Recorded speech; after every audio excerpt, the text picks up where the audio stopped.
Yeah, Jose, I want to share some new reporting we've just obtained recently. And I'm going to walk you through what we've learned. So just behind me here, we've been talking about this all day. That barn you see with the open door, that's where the Secret Service snipers were, where they exchanged gunfire with the would-be assassin. Under the American flag, that's where Donald Trump was speaking. We've just spoken with a homeowner who lives in a lot next door to that area. So where you see this tree line, okay, that's about 150 yards from where former President Trump was speaking. This homeowner describes essentially an area that was a free-for-all. This is outside the security perimeter, right? Exactly where the would-be assassin climbed up on the roof of that glass factory. This homeowner happened to be watching the rally in this area outside the perimeter. Again, just 150 yards.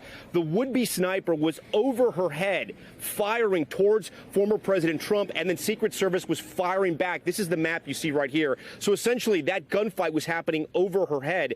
And the reason why I bring this up is because she describes an area that there was, quote, no security. There was a woman riding around this area on a horse with a Trump flag. She shared a photo of that.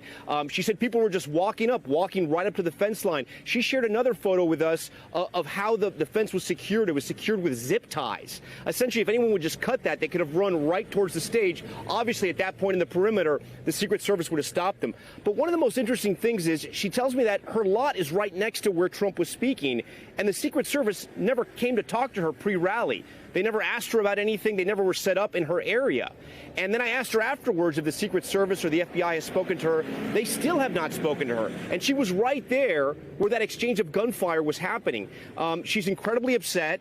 She's horrified at what happened. She said it was a jovial mood here, that people were in great spirits. A lot of people had come to this area outside the perimeter to watch Donald Trump speak from the side, again, about 150 yards. And again, her point being there was no security there. She saw one local police car, a cop car, in a parking lot, but that's about it. And she just doesn't understand how this could have happened this way.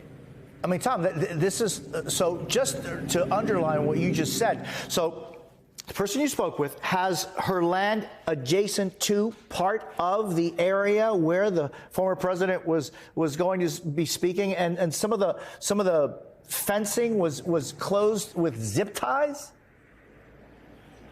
It was closed with zip ties. That glass factory has a large lot and a lot of field area right in front of the tree line that is behind me.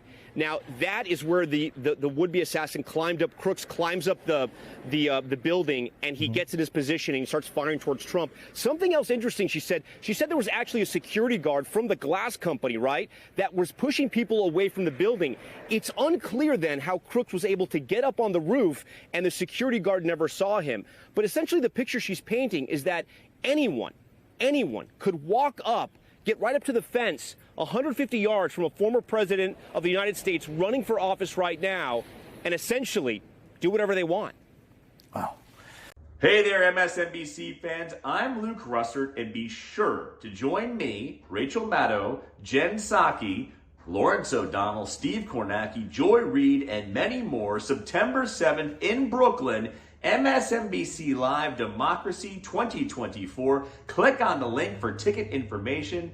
We will see you there.